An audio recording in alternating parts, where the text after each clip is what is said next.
eu não sei, mas presumo eu que o Presidente da República teve uma estratégia montada e que, infelizmente, várias foram as circunstâncias que levaram ao não cumprimento. Eu acho que essa questão dos 500 mil empregos, sim, no facto do Presidente da República procurar criar condições a nível interno para a atração de investidores privados, e por algum motivo isto não terá acontecido. E também pelo facto de o Presidente da República entender que há muito dinheiro fora, que esse dinheiro seria para Angola repatriado, e na mesma esse dinheiro seria investido. Eu acho que tudo isso foi devidamente traçado, mas motivos há que, por algum motivo, digo que está a existir uma falha. Mas isso não implica, digamos, incompetência, nem acho falta de coragem. Não acho teve azar apenas. Eu acho que exatamente o que a governação. Eu acho que se calhar não é azar. Não é azar, mas temos que entender que os casos, as situações imprevistas existem. Sim, mas o imprevisto é o azar mesmo. Não, nem sempre. Não vamos aqui advogar que a República está num todo certo ou está completamente certo. Quanto humano, é um ser falível. E vamos admitir isso. Mas que a equipe que ele criou, essa equipe tem que dar credibilidade, tem que apresentar os resultados desejados. A República não pode... Se não apresentar resultados? É claro, obviamente que deve ser destituído, mas aqui fala-se muito da reforma do governo. Eu acho que o governo, desde o momento que a República foi eleito, estamos a falar automaticamente do novo governo. A reforma não seria feita agora. É desde a eleição do presidente da República. Ele tinha que ter uma equipe diferente da atual. A equipe atual já não devia, muitas pessoas, se não mesmo a maioria, já não se fariam presentes. O presidente da República tinha no seu governo, tinha de ser um governo completamente novo. Como? Com pessoas que não têm contato com crime, sobretudo peculato. E pessoas, a governação tem um elemento fundamental, que eu defendo, o sentimento patriótico. Mas como é que João Lourenço faria isso quando ele diz que só governa com pessoas do MPLA? Como é que faria isso? Ok, no MPLA outras pessoas não estão envolvidas no crime. Essas estações eu defendo que é um processo. Primeiro, nem todos do MPLA estão envolvidos no crime. Primeiro, eu vou defender isso. É um processo. Se não fosse também, estávamos mal, não é? São situações antidemocráticas.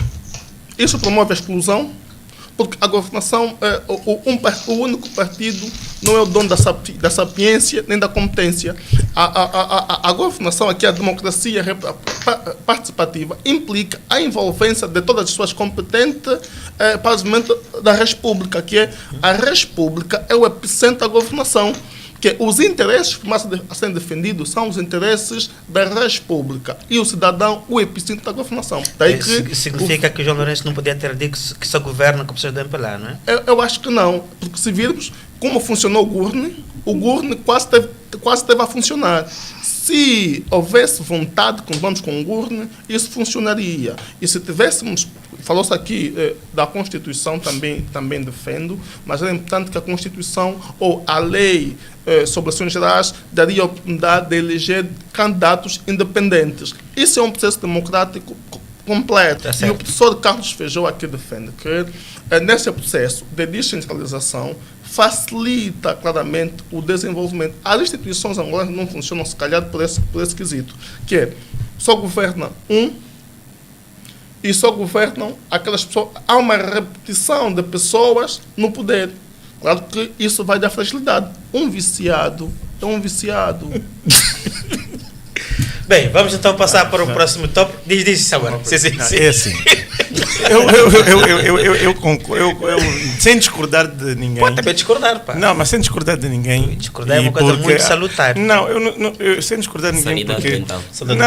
Porque, sabe porquê? Porque cada cabeça a sua sentença. E como cada cabeça a sua sentença não é democrático, simplesmente por não concordamos, não aceitamos aquilo que os outros dizem. Não, são duas coisas distintas. Uma coisa é discordar, outra coisa é achar que os outros não.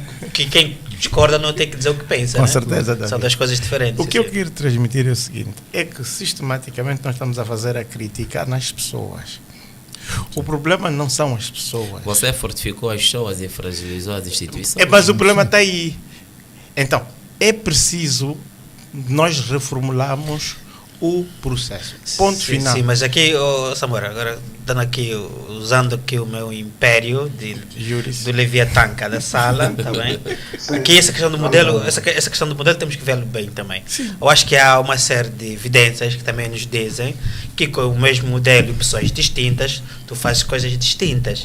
Isto é, numa arquitetura mais ou menos semelhante, tu és capaz de fazer coisas distintas. Isto é, se o Manuel, o Nelito que está aqui connosco, é hoje ministro do Plano, por exemplo, ou ministro das Finanças ou da Economia, nas mesmas regras, não é? E tiver acima dele um líder que acha que o país está acima de qualquer interesse, as coisas funcionam com as mesmas regras, as mesmas leis. Podem funcionar muito melhor, não é? Ou seja, não é uma questão, penso eu, mas isso já pode ser uma questão. É que o problema não são as pessoas, o problema é que o modelo foi feito para estar assente numa determinada pessoa. O que estou a dizer apenas é que o problema pode não estar no modelo. O que se passa é que nós estamos a associar, mas isso é eu sou moderador. Bem, o ponto seguinte tem que ver com, no fundo, é a continuação do ponto anterior, que é a reforma do Estado e a questão possível da reforma da Constituição. Isto por razões óbvias, nós acabamos aqui de ver, não é? Que os nossos analistas, o Manuel, mais vincadamente, o Manelo Carlos, né, nos dizem que aqui o nosso problema do país é essencialmente um problema do modelo que entrou em falência, e esse modelo, se nós quisermos resultados diferentes, temos que reformar esse modelo. E do ponto de vista do Estado, esse modelo, estamos a falar das regras, acho eu, das leis, não é? E essas leis que começam na Magna Carta, que é a Constituição, e dela, em princípio, derivam outras normas, etc, etc. Faça aí, nesse capítulo, nós temos uma parte só para balizar, não é? Que há várias pessoas o têm dito dessa necessidade, não é? Mas, do ponto de vista político, temos aqui o líder da UNITA, não é? Disse numa entrevista à Rádio MFM, que também transmitiu isso ao presidente João Lourenço, e vamos ouvir qual é a apreciação do maior partido da oposição. Eu levei ao Sr. Presidente da República as questões ligadas à reforma do Estado e da Constituição, primeiro grande aspecto, explicadas em pormenor de todas as suas vertentes, e as vertentes essenciais, sem roubar muito tempo, é que o nosso país precisa de mudar a Constituição que temos. O Presidente da República é quase um Deus nesta Constituição. Ela aceitou. É comum dizer-se que esta Constituição estava assim por causa do anterior Presidente, que foi feito um casaco à medida do José Eduardo Santos. O problema é que o atual Presidente está contente com este casaco do José Eduardo Santos. Não aceitou a proposta que foi apresentada. Quais são as iniciativas que o cidadão angolano conhece de revisão da Constituição? Qual foi a resposta que ele deu? Não posso estar a partilhar audiências privadas em público, isso seria um certo desrespeito, e eu tenho ainda posturas de alguma civilidade e alguma responsabilidade. Mas a UNITA continua a insistir nesta necessidade, e a verdade é que nós temos um Presidente da República que também é Presidente do partido que tem maiorias classificadas na Assembleia, e estas maiorias não tomam iniciativas vindo de encontro àquilo que é a exigência de melhorar o país a este nível. Portanto, indiretamente o senhor tem condições de resposta. E não adianta dizer se usa a democracia, tome iniciativas, porque depois qualquer iniciativa que chega à Assembleia é impossibilitada pelas maiorias qualificadas que lá estão. Portanto, não é possível fazer a reforma do Estado, nem a reforma da Constituição, se o MPLA não quiser. E, portanto, estes são os riscos de termos o país refém dos interesses de um partido político. Grave, situação muito grave.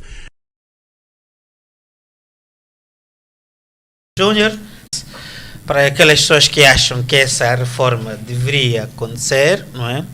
Isto esbarra com a questão política, que tem que ver com o facto de que uma revisão, para já, a reforma do Estado depende do órgão que está a liderar o Estado, nesse caso o Presidente da República, apoiado no MPLA. E quanto à reforma da Constituição, também depende da iniciativa no Parlamento, e que isso exige um certo número de votos para desencadear o processo, ou então uma iniciativa do Presidente da República. E segundo o que se ouvimos de Adalberto, parece não haver vontade por parte de João Lourenço. Aliás, o próprio João Lourenço já o disse também em entrevistas, não é?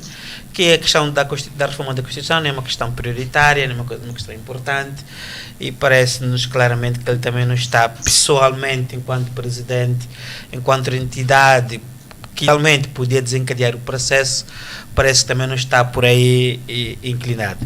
Agora começarei com Samora. Samora, reforma do Estado, reforma da Constituição. David. A primeira pergunta, acha que devia existir? Se a resposta for sim, em que termos?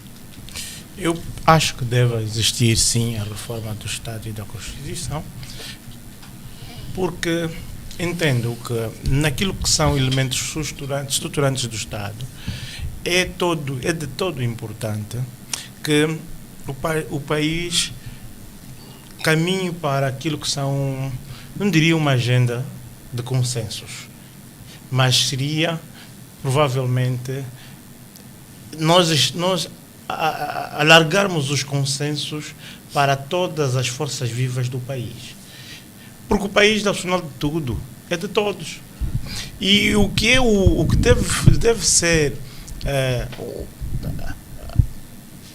os pilares, os troncos do desenvolvimento deste povo, deste país, deve assentar em todos. Ora,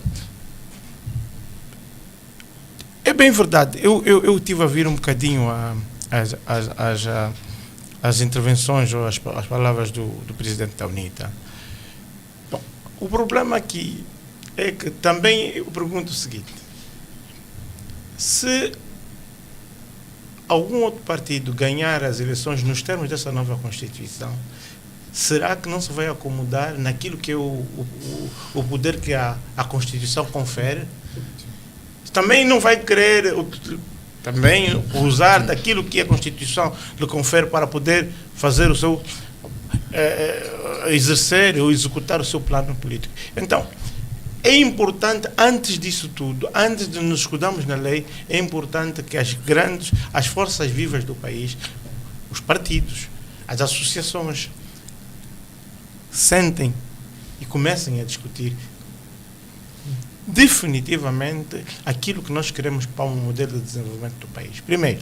Segundo, em função de sim, ver essa reforma, é preciso que o país, já falamos disso a semana passada, é preciso que o país deixe de ser um país assente num poder unipessoal, totalitário. E pode até não ser totalitário, mas a própria Constituição depois acaba por fazer um casaco que dê um poder totalitário no Presidente da República. Atenção, não estamos a falar nem do João, nem do Francisco. Estamos a falar da função Presidente da República.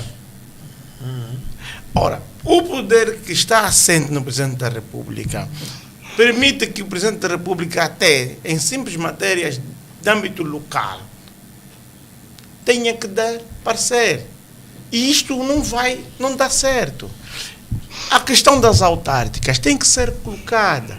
O desenvolvimento do país não pode estar centralizado no município de Luanda. No bairro. Distrito. Sim, exatamente. É preciso que o país, né, que as forças vivas do país, que não estejam todas centralizadas em Luanda, que só vai acontecer se Luanda estiver, se Luanda não estiver, não acontece. Não pode ser assim. O país não pode continuar a crescer, ou não pode continuar a pensar que só vai crescer com petróleo. E por mais que nós falemos, os nossos discursos não são em linha com aquilo que deve acontecer. Nós não temos verdadeiramente políticas locais ou políticas de desenvolvimento rural. Nós não temos políticas que olhem para a economia rural como forma de desenvolvimento de epicentros no longo do país. Aquela velha teoria de se deixar cair um pingo no meio de um balde, ele faz ondas. Nós temos que olhar o país nessa perspectiva de que as várias ondas é que vão fazer para isso o país. Precisamos de autarquias. Precisamos de autarquias, precisamos de um poder do Presidente da República menos centralizado para que o país possa sair entre aspas, do outro dizia há muito tempo, do cafrique, da centralização. Bem, Qatar, a nível da reforma do Estado, né, uma das nossas expectativas nesse primeiro consulado de João Lourenço eram, de facto, as eleições autárquicas, né? E a conclusão do processo até agora é assim, meio desagradável, né? Portanto, criamos essa expectativa desde 2018, né? Que em 2020 teríamos uma das primeiras grandes reformas do Estado, né? Da administração do Estado, com a versão da descentralização política e administrativa, mas parece que o MPLA ou o Parlamento assim não entendeu. O que é que tu achas acerca disso? Primeiro, eu começaria por uma questão. A vontade de desenvolvimento é uma vontade pessoal. Eu defendo. Já disse, vou repetir. Primeiro, é preciso meter os interesses da República no centro das atenções. Depois, o povo que se governa. Isso é fundamental. Nunca vamos partir para a reforma se a República e o povo não forem o epicentro da nossa governação. Nunca para a reforma. Depois, o processo de descentralização é o processo democrático mais completo. Eu não preciso administrar, por exemplo, London Bali, faltar uma escola, ter que escrever para o governo central para resolver essa escola. Não há desenvolvimento, nunca vamos desenvolver dessa forma. Não é possível que todos os investimentos, os maiores investimentos, sejam feitos em Luanda em detrimento do resto da Angola. Entendemos que Angola passa a ser Luanda. Então, nós temos que partir para esse princípio da descentralização. Repara que o nosso sistema de governação é um sistema arcaico. É um sistema que vigorou em França na Idade Média, onde todos os poderes eram confinados ao rei. E aqui, quando os poderes são confinados ao rei, é claro que o rei passa a ser absolutista. Ele decide a favor de tudo e de todos. Nessa conformidade, nunca e jamais falaremos de desenvolvimento. Só podemos falar de desenvolvimento quando haver um processo de governação inclusiva. Se entender que o Samora, que não veste a minha camisola, é competente, é patriota, é obviamente que o Samora pode ser incluído na governação. Mas se assim não for, nós não vamos chegar lá. Repara, vamos repetir, só governo com os meus. Isso pode ser, na verdade, um empecilho para as autarquias, porque no processo autárquico governam aquelas pessoas que tenham vontade e que sejam filhos do governo local. Eles não necessariamente devam ser filiados a um partido político. Daí que a Constituição também impede uma reforma, a essa altura, uma lei de revisão constitucional, é necessário que se faça, porque o Presidente da República tem na Constituição 54 poderes e ele deve exercer até 80% que ele não exerce. E depois há uma figura que quase nem funciona, é a figura do vice-presidente. Se nosso sistema aqui é um sistema presidencialista, se partirmos para um sistema semi-presidencialista, onde o chefe do governo passa para o primeiro-ministro, eu acho que esse sistema vai funcionar. E temos exemplos. Se virmos aqui, grande parte dos países que têm esse sistema são países que funcionam, a democracia funciona e há desenvolvimento. Então, se não tiver vontade política, se não haver interesse, nós vamos continuar estáticos como estamos. Não há políticas concretas para o desenvolvimento. O processo de descentralização não é um facto. Que aqui houve uma confusão, fez-se uma pequena desconcentração que confundiu-se com a descentralização. A desconcentração não se pode equiparar à descentralização, porque a desconcentração, vamos pensar, o distrito que é desconcentrado é uma fatia do governo ou do município. Logo, o distrito não tem poder decisório. Ele tem autonomia administrativa, mas não tem autonomia financeira. E a governação é capitalista. Ninguém governa, procura organizar um território com papéis. É impossível. Logo, o administrador distrital deve recorrer ao governo provincial para ver um problema resolvido. Não há desenvolvimento. Não há. Nós temos que repensar. É importante dizer aqui de Ambucolou que a África nunca estará em via de desenvolvimento. A África é o caminho para o desenvolvimento. Porque, infelizmente, nós continuamos a pensar que só vamos desenvolver se recebemos ajuda dos outros. E essa ajuda nunca vai chegar. Essa ajuda vai chegar não para o nosso benefício, para beneficiar outras forças. Então, é nesse quesito que deve haver uma reforma urgente. Acho que antes de 2022, já se podia pensar, e seria um dos marcos, defendo eu, um dos grandes feitos do Presidente da República seria a realização das autarquias, porque nós teríamos a satisfazer não a vontade do governo, mas a vontade do povo. Ok. Aniceto, também acha que temos que reformar? Na tua perspectiva, essa reforma, se assim o entenderes, devia se concretizar em quê? Eu penso que governar é interpretar as aspirações sentidas e vividas dos povos. E envolvido 45 anos, portanto, se concluímos que o modelo não atingiu o objetivo, que era precisamente a distribuição equitativa da riqueza para os povos, devemos precisamente reformar. Mas a reforma do Estado, mais do que está a ser feita, eu penso que já havendo o tempo para a revisão da Constituição, deveria ser crucial. Um dos elementos que eu entendo. Assim como dizia o Dr. Catar, as autarquias deveriam ou devem ser o marco do Presidente João Lourenço. Penso que também a revisão constitucional deverá ser, porque entendemos todos que há excessivos poderes concentrados na figura do Presidente da República e que isso não é bom para o país que se pretende desenvolver. Ademais, as autarquias, embora as explicações sejam,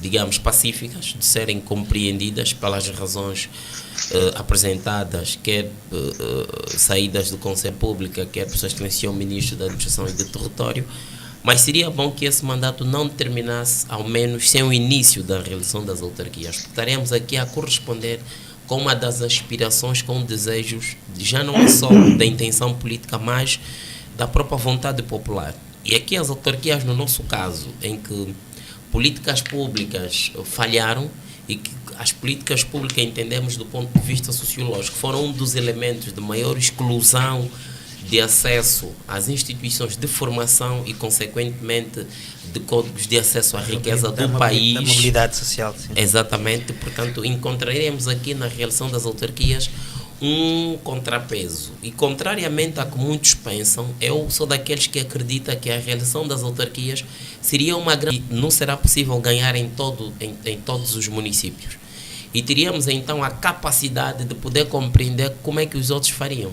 Ou, naquelas localidades onde haviam eleições de candidatos por parte do partido do MPLA, poderíamos ver se o principal problema estava no modelo ou nas pessoas provenientes de determinados grupos, né? Como partidos políticos, organizações, todos aqueles que lhes seria possível... Não achas que as autarquias haviam de diluir o poder do MPLA? Não acho que não. Não, por quê?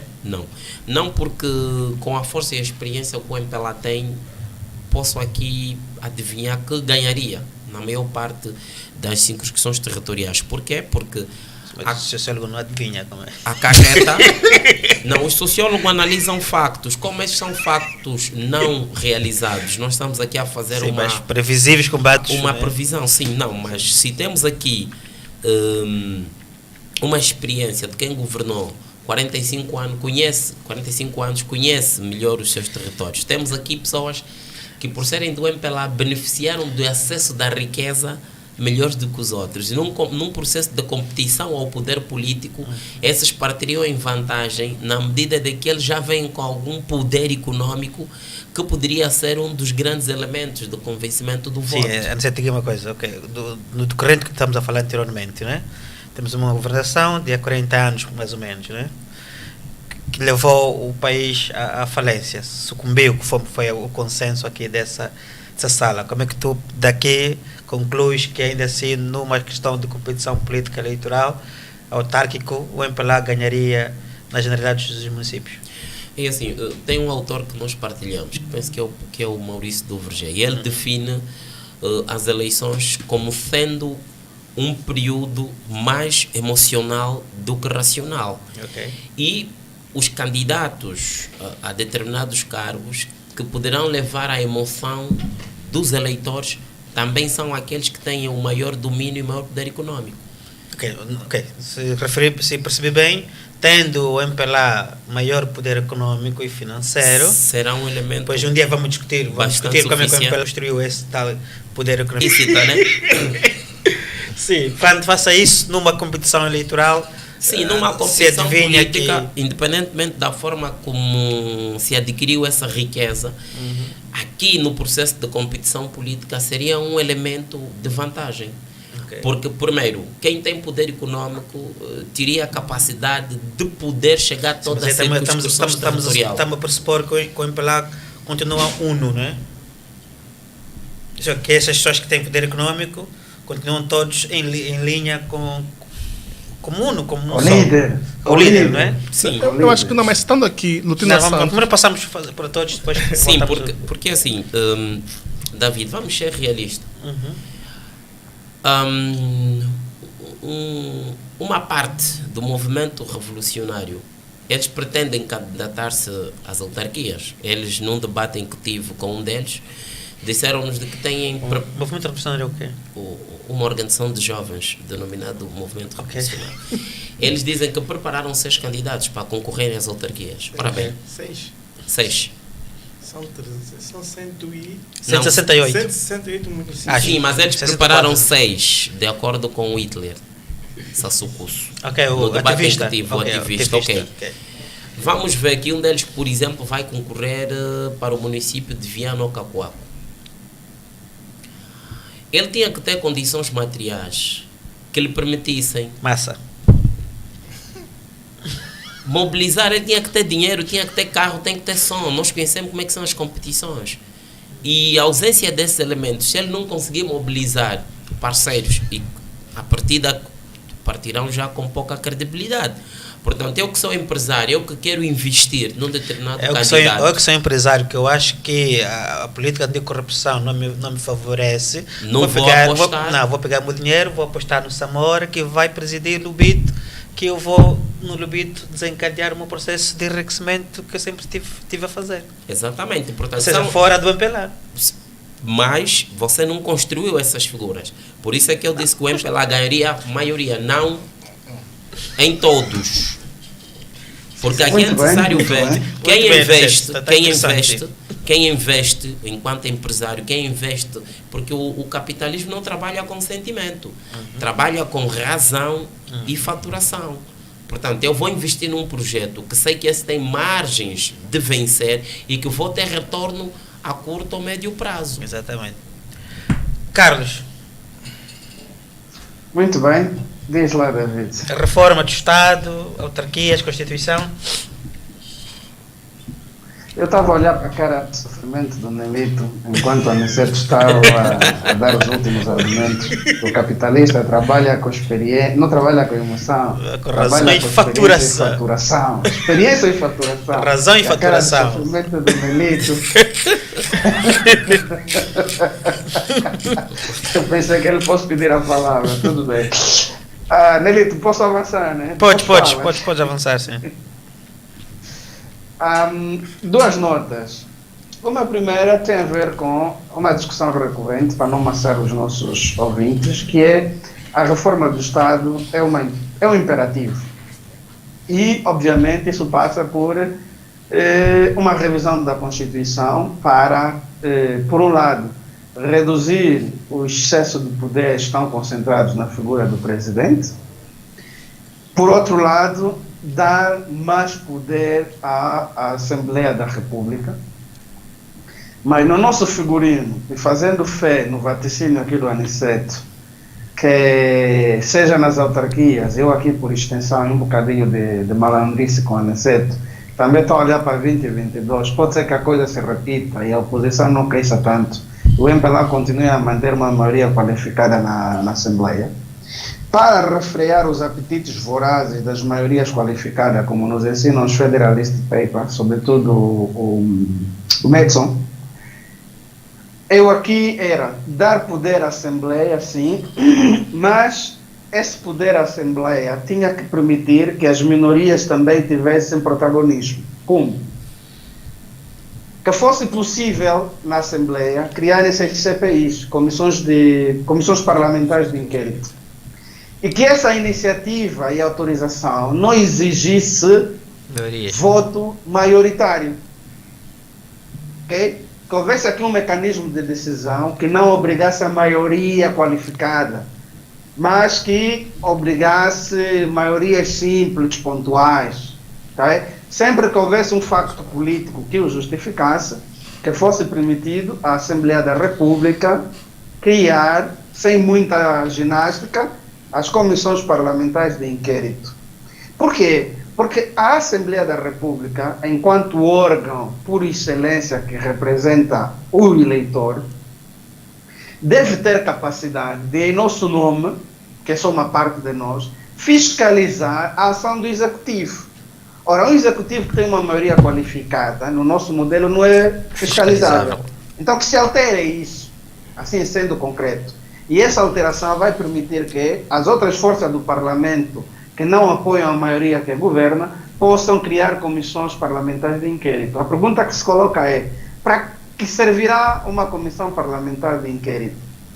Com os tempos modernos, em que as sessões do Parlamento já são transmitidas, mesmo que não haja consequência do ponto de vista político, depois que se conclua uma comissão parlamentar de inquérito, só o facto de trazer em sede de Parlamento os dados resultantes dessa comissão parlamentar de inquérito, e porque as sessões são transmitidas, isso ser divulgado e ser acompanhado pelo eleitor, isso empodera o eleitor com mais informação e com noção clara dos malandros e das malandrices que estão a ser feitas. E isso levará que o eleitor empoderado, não é?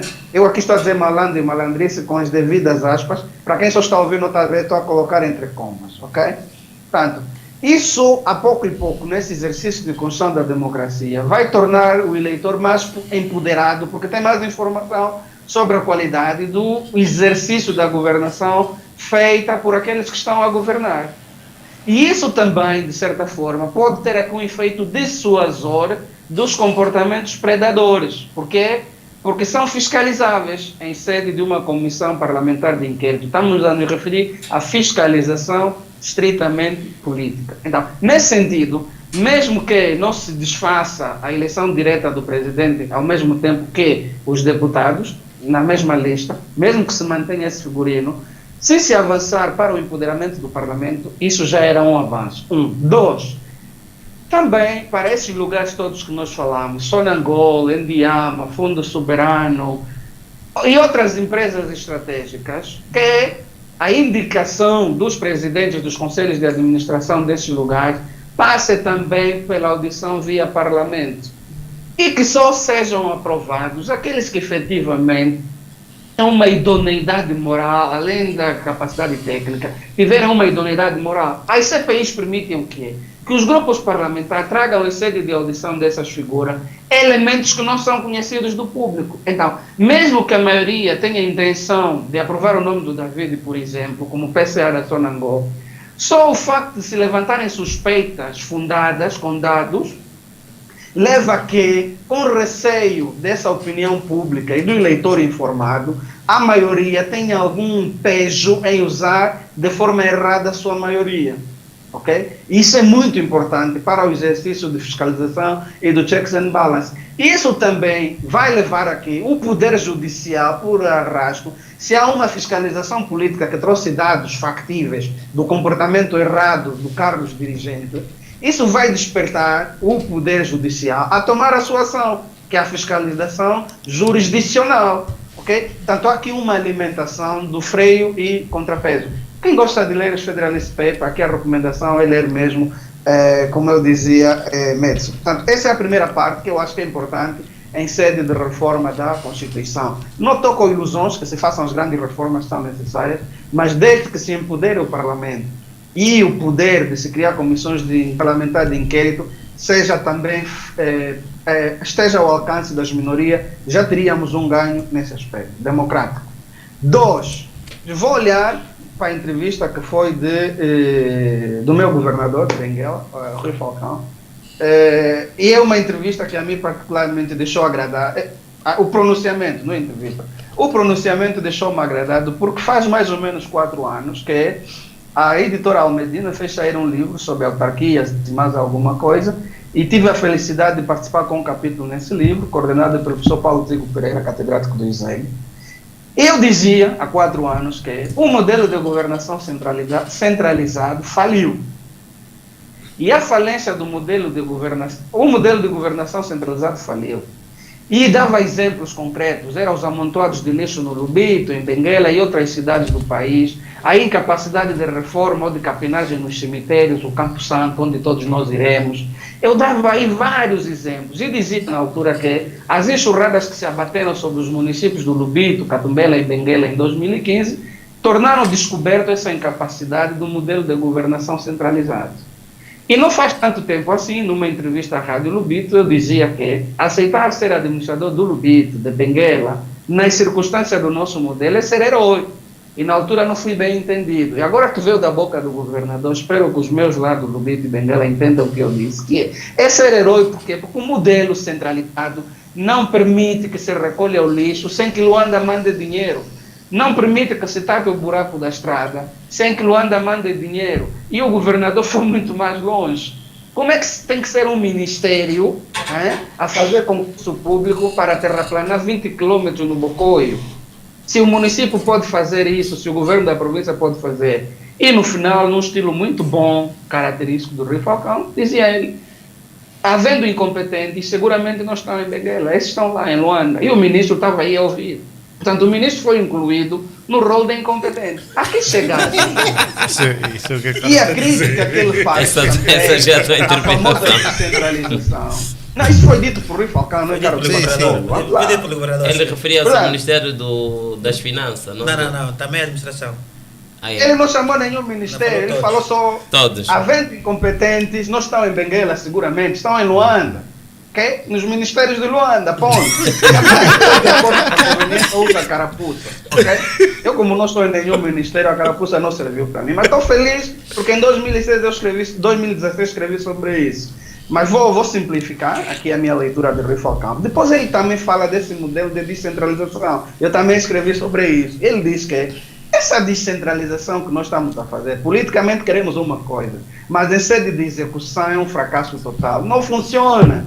Então, quando um dirigente do calibre de Rui Falcão, com as responsabilidades que tem, já teve e tem no MPLA, põe o dedo na ferida e nesse tom bastante acusatório, é oportunidade para refletir e pensar o país descentralizado, política, administrativa e financeiramente. E isso só tem um nome, autarquias.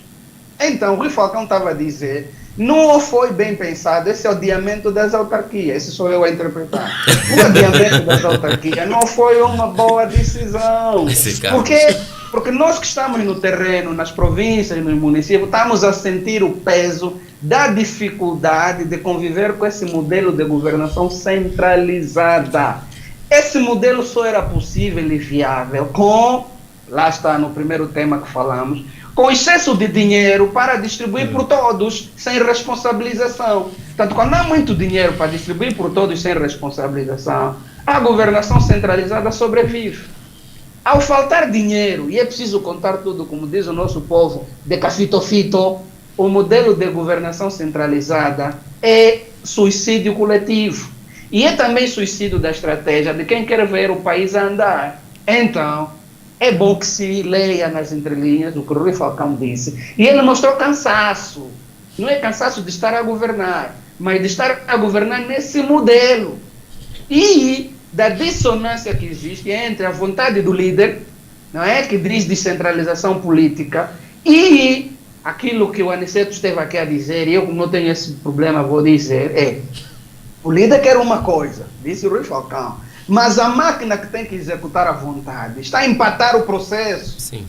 Então, se a máquina está a empatar o processo, e o Rui Falcão identificou isso, e o ministro estava lá sentado, Meus, se daqui não se tira nenhuma consequência prática para desenferrujar a máquina, é caso para dizer que, lamentavelmente, o nosso sonho de um país de todos, para todos e com todos, vai continuar adiado, e nós que vivemos nas tais cidades, que um Lubito, uma Benguela, ele dizia, são cidades metropolitanas, né? Tem que ter o estatuto de uma administração de Luanda, por exemplo, com distritos urbanos, assim ainda a coisa vai que não vai. Agora, tratar Lubito, Benguela, como se trata o Caimbambo, o Cubalo, o Xongoró e o Virei, não dá, não funciona. E o meu amigo Cacá lá no Lubito vai continuar a levar com críticas. A minha amiga Delta em Benguela vai continuar a levar com críticas. O meu amigo Belo na Catumbela vai continuar a levar com críticas. Porque o cidadão não percebe essa trafulice toda. O que ele vê, o lixo ninguém está a recolher. Os buracos nas estradas estão a aumentar. Os jardins estão secos. As cabras estão a circular. E a quem que ele pede contas? Ao administrador municipal. Mas o administrador, lamentavelmente, como diz Rui Falcão, nesse modelo de governação centralizada, é o culpado errado. É o incompetente errado. Porque o incompetente está no outro lado. Mas isso também é só uma nota, assim, só uma. Não significa daqui que localmente não possa haver um ou outro incompetente. Pode ser que Sim, Nelito, o que é que a gente tem que reformar? Eu acho que há aqui um tema que é de senso comum, que as sociedades e as economias são cíclicas, né? E países ou governações que não percebam os ciclos têm muita dificuldade ou têm muita facilidade em se tornarem obsoletas. E se nós recuarmos um bocado, vamos considerar ciclos de 10 anos, o presidente José Eduardo Santos fez o primeiro ciclo, na altura em que morreu o presidente Agostinho Neto, vive, portanto, passa pelo ciclo da guerra, passa pelo ciclo da transição para a paz, apanha o petróleo alto e depois vive também o ciclo do petróleo em queda. Ou seja, a partir de uma determinada altura, aquele modelo tornou-se obsoleto. Mas o modelo torna-se obsoleto porque no final destes ciclos, o presidente José Eduardo Santos acabava por empoderar-se mais, dando aqui mais força a uma Constituição que beneficiava, que era para manter este ciclo. Era esperado também, e a Alberto Costa Júnior também toca aqui neste tema, pronto, que ele faz muita força para que isso mude. Era esperado que com a transição com o presidente João Lourenço uma das coisas fosse quebrada, era que este ciclo de poder centralizador, porque todos nós já tínhamos visto que isso era um dos maiores empecilhos ao desenvolvimento de modo geral do país, de modo mais detalhado. E não fazê-lo, o que é que isso nos diz dele como líder? Ao não fazer, dá a sensação que se quer trabalhar muito sobre o mesmo modelo centralizador. E este modelo centralizador, num país com as características do nosso, que é um país grande, num país cuja tendência da população continua a ser o crescimento, os problemas estruturais continuam a agudizar, e nós mantermos um sistema de governação centralizado é um erro de todo tamanho, porque o presidente não consegue estar em todo lado, não consegue decidir por todos. O Aniceto falou aqui da questão das autarquias, e falou-se aqui muito da questão das autarquias, e eventualmente nem seria bom nós termos aqui o modelo de autarquias em que o MPLA viesse a ter maioria. Porque uma das coisas, um dos grandes descontentamentos que nós estamos a ter aqui, e o apelo depois das autarquias também é: cada cidadão conhece o seu município em profundidade, de forma diferente de quem toma a decisão. Nós temos muitas decisões tomadas no asfalto para resolver problemas fora do asfalto. Portanto, quem não vive aquela realidade no dia a dia, quem não tem sensibilidade das necessidades e da urgência daquelas pessoas para resolver estes problemas, terá muita dificuldade em conseguir perceber o quão urgente é descentralizar o poder. Agora, as declarações, se nós olharmos para a questão de Benguela, as declarações de Rui Falcão demonstram este cansaço, que ele é uma pessoa que está dentro da máquina do MPLA, é uma pessoa que faz parte do processo da máquina, mas foi colocado numa posição em que ele próprio acaba por ser vítima do ponto de vista da execução do seu trabalho de uma mesma máquina, porque ele sente também essa centralização do poder que o tira a autonomia não só para ele poder executar, mas a autonomia que é para ele poder delegar. Portanto, é uma fase muito mais difícil, há menos dinheiro, é verdade, mas só que o facto de haver menos dinheiro não quer dizer que tenha que se centralizar mais a tomada de decisão, muito pelo contrário, porque essa descentralização levaria até as pessoas a poderem perceber e a contribuírem mais. Como é que eu, como cidadão, vou contribuir mais para o meu município se a tomada de decisão é centralizada? Vem lá de cima. Logo, sempre que existe um problema, eu tenho que apontar o dedo lá para cima, porque não é só o não empoderamento dos governantes, é o não empoderamento das pessoas. Uma das soluções que nós temos quando há menos recursos, o problema é agravado, não é só uma questão de empoderar os governantes, é preciso empoderar as pessoas, é preciso que as pessoas façam parte da decisão, façam parte das soluções, e as autarquias iam trazer isso. Nós vamos tocar aqui um bocado neste tema, que é um bocado trivial de se tocar, que no ponto a seguir tem a ver com esta brigada /milícia que foi criada no Sambizanga para o controle e alguma segurança das zonas. Pronto, aqui num contexto diferente, mas se nós olharmos para numa lógica das autarquias e da descentralização do poder, as próprias pessoas, os próprios habitantes serão também os interessados em ajudar a resolver e a mitigar aquilo que são os principais problemas das zonas onde vivem. Portanto, agora,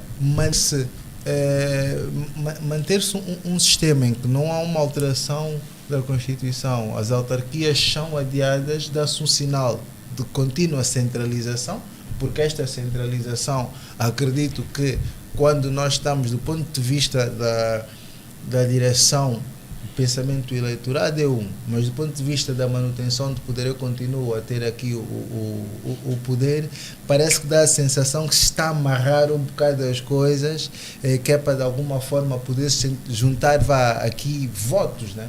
Temos aqui algum peso sobre a decisão, porque a mim honestamente custa-me muito, se a mim custa-me, eu acredito que para os governantes do APLA deveria custar entrar nos bairros e fazer campanha no meio daquela lixeira em que as pessoas estão a viver e usar-se as eleições como um momento de festa no meio o Matias Damasio tem aquela música, aquele CD Festa na Lixeira, né?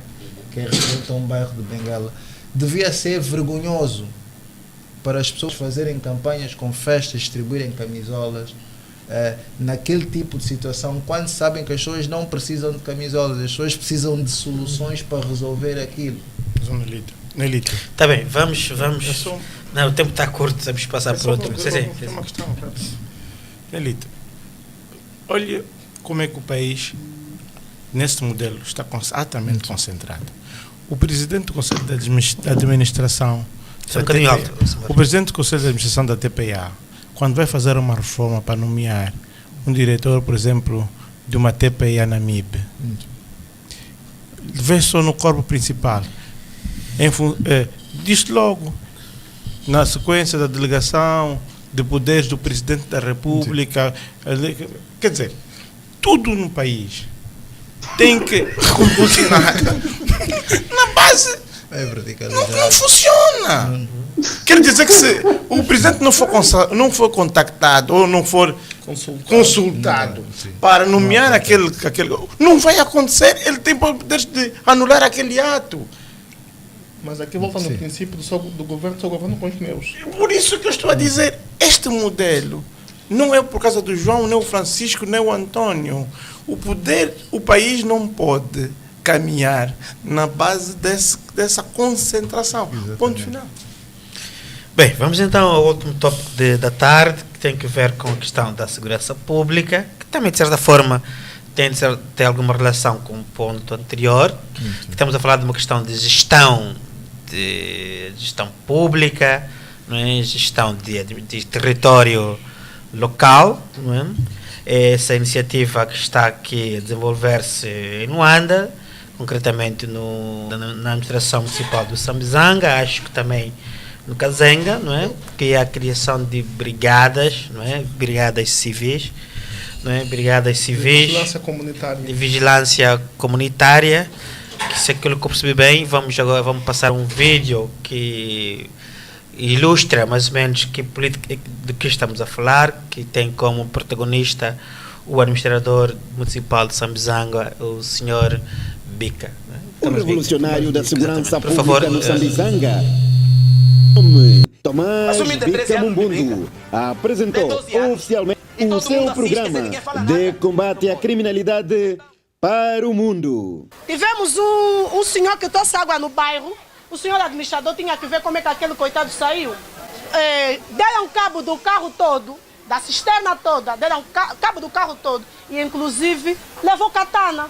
O senhor saiu daqui a sangrar com, se não estou em erro, 7 pontos, 50 mil kwanzas foi. 4 meses depois da implementação das brigadas de vigilância comunitária, foi realizada a conferência de imprensa com o objetivo de apresentar o projeto de combate à criminalidade no Sambizanga. O ato contou com a presença de membros do Executivo Local, da Polícia Nacional e a sociedade civil. Na verdade, o trabalho começou com um estudo de caso, um estudo de campo.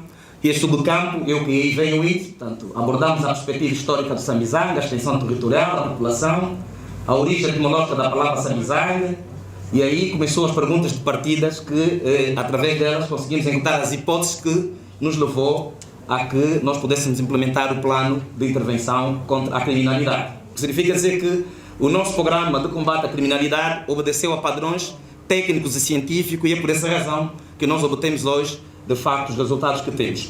E a pergunta de partida que nós fazemos quando chegamos aqui no Sambizanga é: de quem é a responsabilidade para garantir a tranquilidade e a segurança dos cidadãos? Se nós olharmos aí para a definição do que é administração pública, vamos claramente chegar à conclusão que é a tarefa da administração.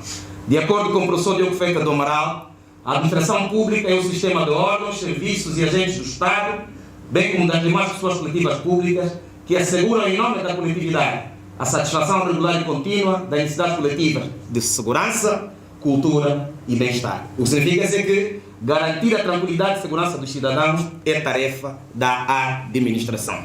O nosso programa de combate e prevenção à criminalidade está alinhada ao Plano Nacional de Desenvolvimento, o PDN, que é efetivamente um programa 2018-2022.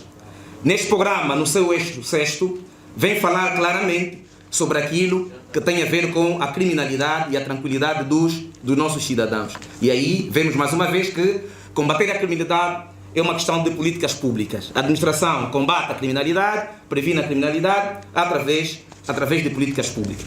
A questão voltada com o nome Sambizanga. Sambizanga vem etimologicamente do samba, que significa dança, zanga, que significa briga. Significa dizer que, do ponto de vista histórico... Bem, foi assim só para as pessoas terem a ideia de contexto, não é? Portanto, essa questão... Não, acho que o Samuel e o Cássio têm muito para dizer contra. Não, essa questão que é curioso, que acho que demonstra, por um lado, criatividade, não é? Criatividade por parte de quem está a administrar o município e vontade... Distrito, não é? Nós das províncias não há distrito, então só falamos em município e província e comunas. Aqui também é província. Portanto, há de facto, na minha perspectiva, aqui de notar isso, que é a criatividade e a vontade de criar soluções, né? Mas que naturalmente isso levanta alguns problemas. Por exemplo, quando o próprio administrador pergunta de quem é a responsabilidade de garantir a segurança das pessoas, não é? Ele responde que é a administração local. Se calhar no nosso Estado ainda é o Estado a quem recai a responsabilidade de o fazer. Por isso é que as polícias ainda não são locais, não é? Os órgãos de polícia não são das administrações, são do Estado. Portanto, vamos ouvir, acho que começaria eventualmente com a Aniceto, que é aqui na mesa a pessoa que mais está melhor informada sobre essa política pública. Não menos que o Catar. Não menos que o Catar, então vamos ouvir os dois, que é para, de fundo, percebermos isso. Depois as pessoas, os outros três estão menos por dentro, poderem opinar e eventualmente manifestarem os seus agrados ou os seus receios. Mas eu queria primeiro ouvir os contras. Não, vamos começa. Eles têm opiniões muito contrárias, pelo que me parece. Ok, muito obrigado. A Brigada de Vigilância Comunitária, portanto, é um órgão que funciona para o auxílio da segurança pública. Um órgão que funciona para o auxílio da segurança pública. Logo, são colaboradores ou acabam colaborando com a polícia no combate, portanto, ao crime. Elas encontram seu respaldo legal na lei, quer no decreto presidencial 202/19 de 25 de julho, quer na lei 7/16 de 21 de junho, lei da Comissão de Moradores. Portanto, ela cria essa figura da vigilância comunitária, né? Porque temos estado a ouvir da crítica de que a constituição dessas brigadas não tem respaldo legal. Tem. Primeira questão. A segunda é por que ela começa no Sambizanga.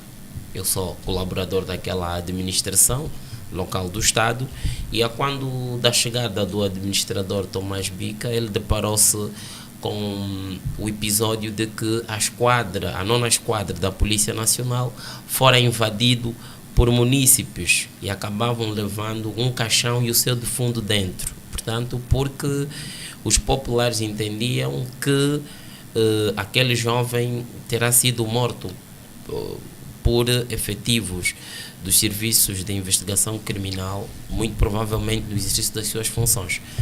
Mas reza a história que a criminalidade no Sambizanga já durava mais de 40 anos e que a população, apesar dos gritos que tinham de socorro, era como se algo do dia a dia. Aparentemente havia uma aceitação, uma circunscrição tão limitada, mas que tinha mais de 50 grupos de criminosos e que ser do grupo era um status quo para as pessoas e que muitas famílias sobreviviam das ações dos seus filhos que eram integrantes desses grupos. Mas também havia, digamos, muitas famílias que reclamavam. Assim é que quando o administrador, enquanto coordenador desse projeto, chegou, criou uma equipa de técnicos que, portanto, fizeram um estudo profundo da realidade e encontraram dentro dos seus munícipes um mecanismo de poder então diminuir com a criminalidade excessiva que acontecia no Sambizanga. Assim é que se criou o programa de combate à criminalidade no Sambizanga. Este programa obedeceu sim a padrões científicos, que numa primeira fase começou com técnicas de observação, participantes e com encontros de grupos, mais precisamente o encontro com os moradores, para se escutar quais eram as suas principais aspirações e que contributos dariam para, portanto, dirimir-se aqueles conflitos. Assim, resumidamente, a primeira fase desse plano, ela subscreveu-se na audição da opinião pública. E a segunda foi na acepção ou na aceitação, portanto, de medidas que visassem banir esses comportamentos. A terceira fase foi precisamente a constituição dessas brigadas com o devido respaldo legal. A quarta fase é a reintegração dos ex-criminosos para uma vida economicamente ativa, como? Através de formação, e aqueles que têm eventualmente alguma formação vão passar por um processo de assistência, quer através das suas igrejas. Os ex-criminosos também fazem parte das brigadas. Vamos chegar lá. Através de igreja, de formação, de consultas com psicólogos, sociólogos, juristas. E a quinta fase, que é a última, é precisamente a inserção ativa na vida econômica. Ou seja, depois da formação, essas pessoas passariam a ter ou por via do empreendedorismo ou por via do emprego. Assim é que já há proposta de várias empresas que estão lá instaladas no Sambizanga, que vão dispondo parte das suas vagas para o recrutamento de jovens e adolescentes que tinham essas práticas. O que é que acontece com a inserção dos ex-marginais?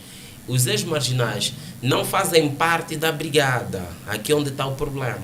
Os elementos provenientes do grupo HDA, os elementos provenientes do grupo Os Manabela, os elementos provenientes dos outros grupos que tinham grande nome de socialização, que são a grande experiência vivida de que o crime não compensa.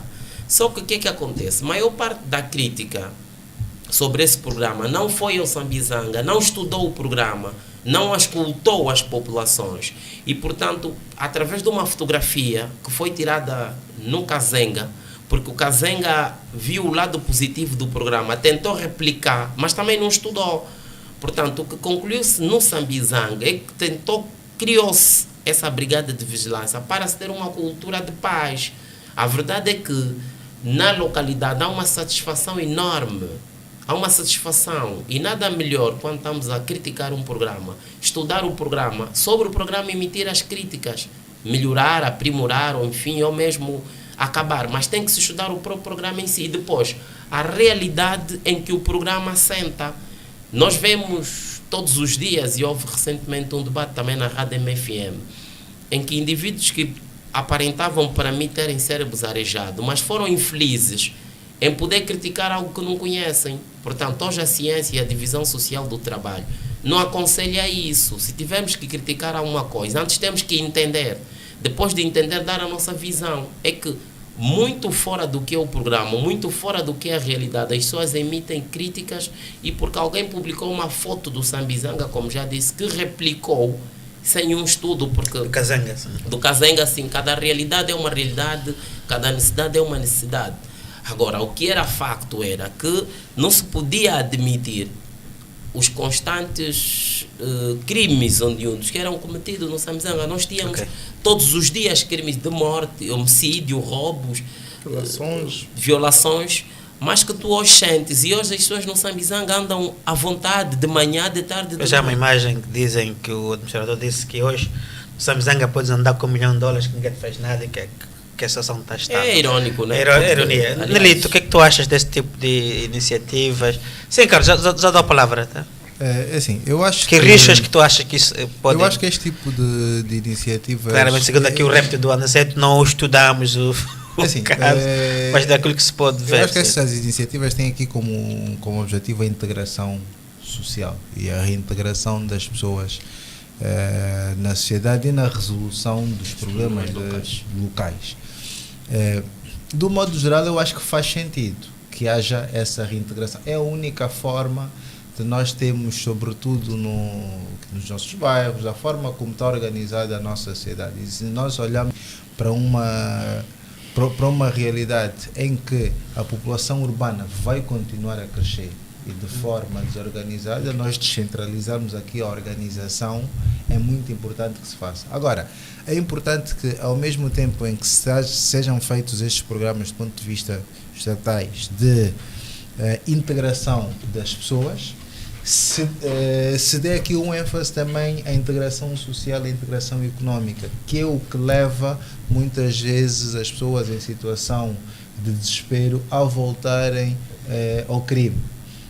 Porque se nós tivermos aqui, se nós olharmos para as coisas, a origem daquilo que podem ser os comportamentos desviantes nisso está na necessidade das pessoas de se alimentarem ou de alimentarem as suas famílias. Portanto, não têm trabalho, não têm rendimentos, não têm condições para viver. Portanto, as pessoas têm um instinto de sobrevivência, né?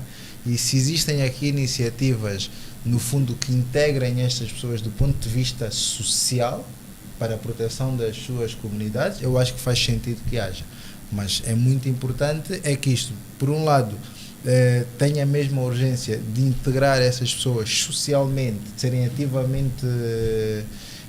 pessoas ativas na comunidade, quer pelos trabalhos que fazem, quer pelo desporto, permitir que estas pessoas, do ponto de vista, vamos considerar, legal e ético, possam criar prosperidade nas suas comunidades, possam ir dentro das suas comunidades, fazendo um bem à comunidade, porque qual é um dos grandes problemas que nós temos aqui, tivemos em muitas zonas, e dando aqui um bocado do exemplo da Ilha do Luanda, que cria às vezes alguma revolta, é que quem muitas vezes vai ganhar dinheiro lá não são pessoas que estão lá, não são, porque essas pessoas não são integradas como empregados dos sítios, só. E, portanto, havendo aqui programas que integrem as pessoas também de forma ativa para o melhoramento das condições das suas bases, a criação de sustento, a segurança, e isto alinhado com aquilo que são as políticas do desenvolvimento do ponto de vista da descentralização do poder, faz todo sentido. Agora, aqui um alerta que é, isso vai obrigar a que o tema das autarquias e da descentralização se acelere, porque a partir de certa altura é muito bonito começar, mas se não houver a descentralização para as coisas avançarem, as pessoas o programa depois começa a emperrar. Acho que é uma iniciativa que tem que ser precedida aqui de um conjunto de autonomias para isso acontecer. E depois só aqui um outro detalhe, que é o monitoramento e sobretudo o enquadramento das pessoas tem que acompanhar aqui algumas gerações. Portanto, é um programa longo. Para quê? Que é para que depois, para não se correr o risco de tu fazes a ruptura e a ruptura depois, imagina, tu já empoderaste as pessoas para a segurança, a ruptura, e as pessoas depois começam a ser elas a impor as leis. Estamos a falar de uma administração municipal cujo administrador é nomeado por um governador provincial, a qualquer momento pode ser exonerado e comandado por outro município, não é? Duas coisas rápidas. Quem são as pessoas habilitadas para participar, para pertencer à brigada? Depois, no concreto, o que é que ela fez que resultou nessa diminuição da criminalidade? Primeiro, vigilância, do latim vigilantiae. Ela é um facto que interessa a todos. O processo de segurança é um processo que interessa o cidadão local. Obviamente que todas as pessoas que interessaram-se pela segurança manifestam vontade em fazer parte do grupo. E essas pessoas fazem. Estamos a falar de pessoas civis que estavam a combater criminalidade, de pessoas armadas, altamente perigosas. Eu estou curioso a perceber como é que isso se faz. São pessoas civis devidamente organizadas pelo grupo que fazem a vigilância no distrito.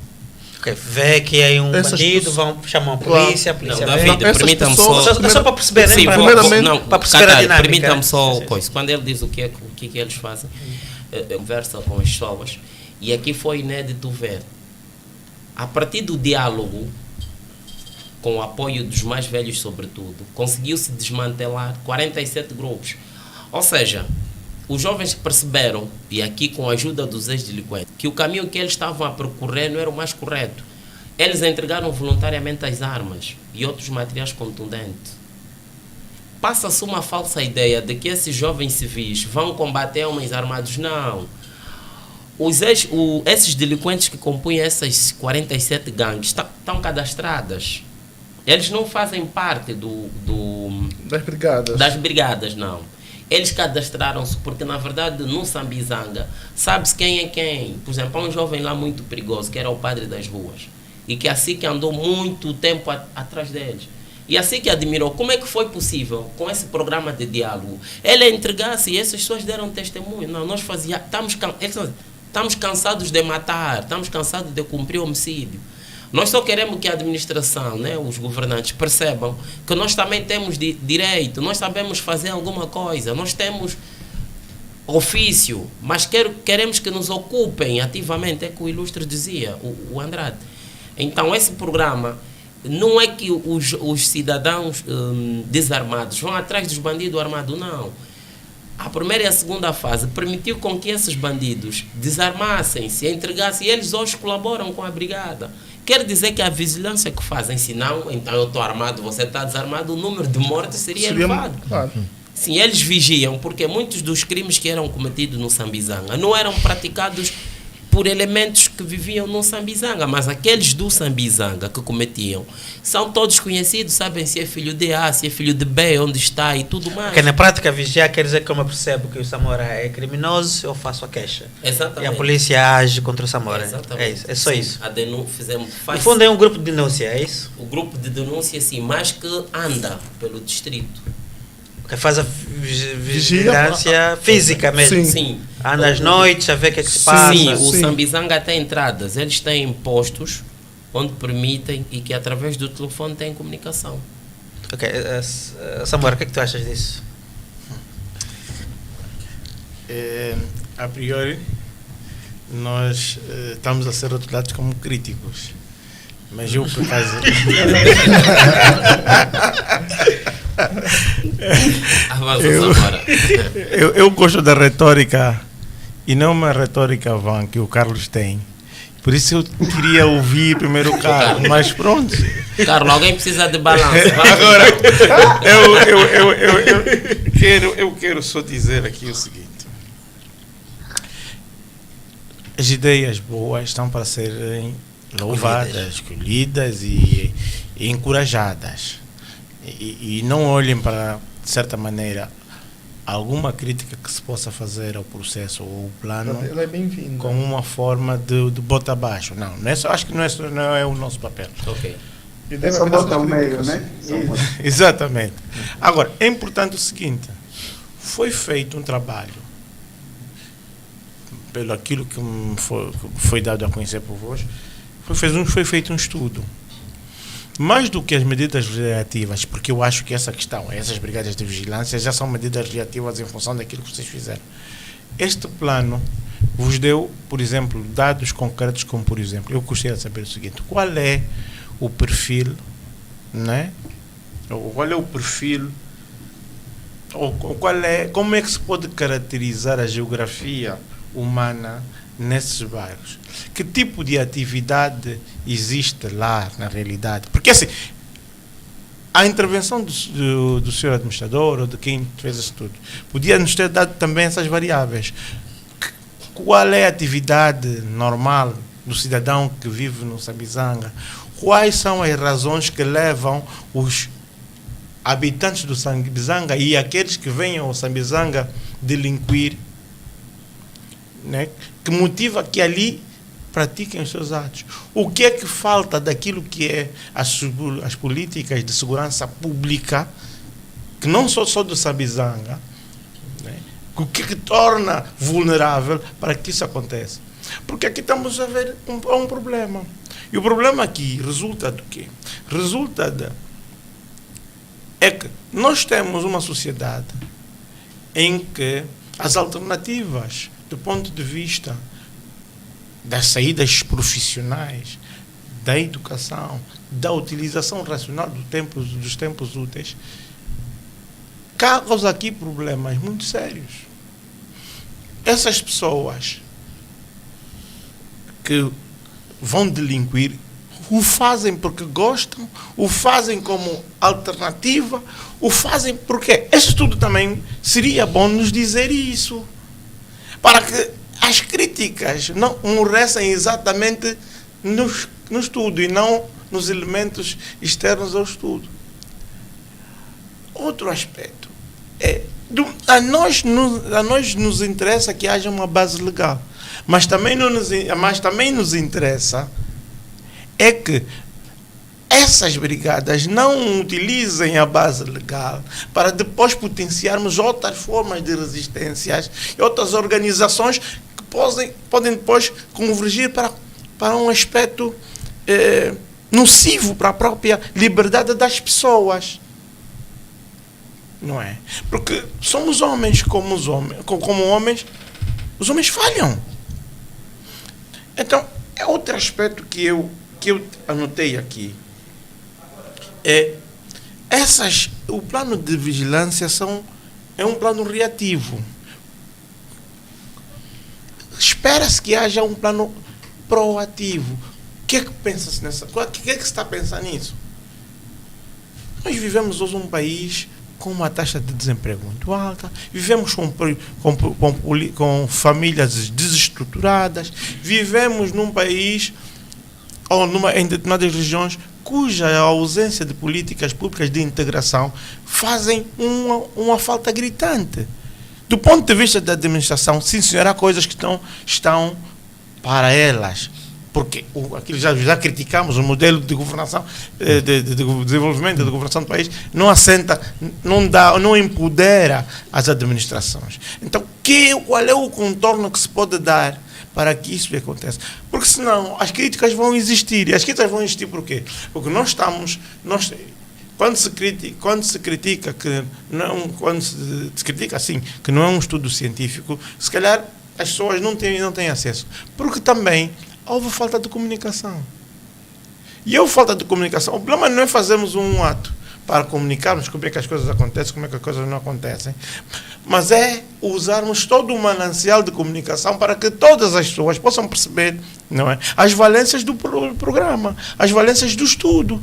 E isso, se uns não ouviram, outros não ouviram, alguns poucos ouviram e sabem o que é que se passa. Então, aqui é master para a administração que está a fazer um programa com muita valência. Se calhar podíamos replicar se nós tivéssemos acesso a isso. Se fosse de divulgação massificada. Para nós percebermos a mais-valia das coisas ali. Porque, repare, estamos aqui a falar de delinquência, por exemplo. Dados estatísticos sobre isso, que levam a isso a acontecer. Nós não temos nada. Eu, pelo menos, não vi, não sei. Acredito que tenham, porque foi um plano científico. Mas eu acho que para o plano ter, eu acho que assim, do ponto de vista da segurança, faz todo sentido. E mais uma vez repito, é um plano que vai forçar aqui a questão da própria descentralização, porque tu repara, tu a partir do momento em que descentralizares, mas a partir do momento em que tu descentralizares, porque estamos a falar do Sambizanga, eu acho que o Sambizanga, a questão da segurança pode atrair a que haja investimento no Sambizanga, pode fazer com que as pessoas saiam de outras zonas para ir fazer negócios no Sambizanga. Portanto, a questão da segurança é um primeiro passo e eu acho que é um passo fundamental. Eu concordo, Nelito, mas aqui é um problema que se chama o quê? Estamos aqui a falar de um problema. E não, acho... só vou dar alguns eu vou terminar já. Eu vou terminar já, Aniceto. Eu sou uma coisa rápida. Vamos ouvir todos. Há uma questão, por exemplo, aquilo que estava a falar, por exemplo, de inteligência. O Aniceto disse há pouco tempo que grande parte dos atos ou dos atores que vêm delinquir no Sambizanga não são do Sambizanga. Vêm de uma outra jurisdição. Qual é a troca e o fluxo de informação? Porque, quer dizer, já não é uma questão do Sambizanga, que se extingue no Sambizanga. É uma questão que tem células espalhadas pela cidade. Então, repara um pormenor, o problema não é só um problema de intervenção. Do ponto de vista do plano, só um problema de intervenção local obriga a um tratamento, vamos lá dizer, mais amplo. Porque o problema não é só a delinquência. O problema é o que está por detrás da delinquência. O quadro deprimente e candente que existe aqui atrás. Carlos, o que é que faz aí a fecharmos? Ok. 3 notas. A primeira, estão de parabéns aí o Aniceto e o Catari. Fazem parte. Catari, estou a te batizando, desculpa. Catari, pelo que eu percebo, fazem parte da equipa aí do Bica, do Tomás Bica, que tem essa inteligência. Certamente. Ok, então, estão de parabéns pela iniciativa. Essa é a primeira nota. A segunda nota, não é uma iniciativa exclusiva do Sambizanga, e não sei se é original do Sambizanga. Em Benguela também existe isso, em bairros de Benguela, bairros críticos, também há esses grupos que fazem isso. Estou a falar do município de Benguela, o município sede, e deu problemas em tempo por conta da sustentabilidade do projeto.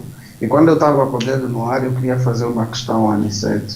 E o problema que aconteceu em Benguela tem a ver com o facto de que esses grupos criados como necessidade da comunidade para responder a um problema da comunidade, porque a nossa polícia também enferma do problema da centralização, portanto está no mesmo pacote. Ainda não temos polícias municipalizadas e não é possível ter um polícia para cada cidadão, isso está nos manuais. Sim, então essas comunidades de alguns bairros mais críticos de Benguela criaram também esses grupos. E a sua sustentabilidade passava pela cobrança de cotas semanais, acho que eram 100 kwanzas, pelo bairro, passavam. E a verdade é que os populares diziam que desde que eles começaram, a criminalidade tinha diminuído e era mais seguro circular. Mas, entretanto, havia outros que entendiam que, como contribuintes que pagam impostos, não tinham que pagar a um grupo à parte para que lhes desse mais segurança. Porque se já pagam imposto e é dos impostos que o Estado retira dinheiro para garantir a segurança de todos, eu não sou obrigado a pagar a um outro grupo do meu bairro para fazer aquilo que eu já pago. Estou a pagar 2 vezes. Pior, havia outros que na sua própria casa tinham segurança privada. Né? Aqui em economia pública a gente chama de falhas do Estado. Aqui nos fracassos do Estado, há fracassos do mercado e há fracassos do Estado. Nos fracassos do Estado, há particulares que têm que ter segurança própria. Então, você tem segurança própria que paga do seu bolso. Tem segurança do bairro, você paga do seu bolso. E tem segurança pública, você paga dos seus impostos. Então, estavam a pagar 3 vezes. Isso criou uma complicação lá. Depois a polícia teve que se posicionar. De um bairro, acho que a polícia aboliu, do outro encontrou uma maneira. Whatever. Essa é a minha segunda abordagem, tem a ver com a sustentabilidade financeira dessas iniciativas. A terceira nota é mesmo técnica, e estávamos a falar em off da questão da cientificidade. Portanto, nós quando desejamos isso é uma política pública, ok? Isso é uma política pública, essa brigada, e a não originalidade dessas iniciativas nos remete naquele tempo que nós crescemos da vida, e nós crescemos a ouvir falar da DPV. Lembras-te? Depois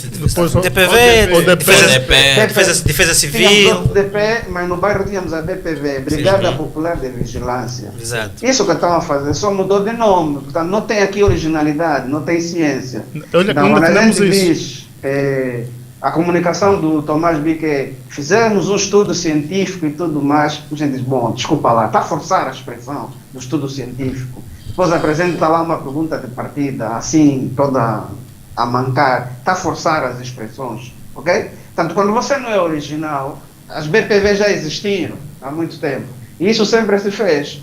Agora, daqui não resulta que a gente diminua a força da iniciativa. O que a gente espera é que se usem as palavras certas para coisas certas. Isso é uma política pública. E como política pública, o que vocês fizeram antes, esses passos todos que o Aniceto acabou de nos apresentar, são aquilo que nas políticas públicas nós falamos de avaliações ex ante. Avaliações ex ante, avaliações ongoing e avaliações ex post. Uma avaliação ex ante é, antes de eu tomar a decisão, eu preciso fazer um diagnóstico da situação.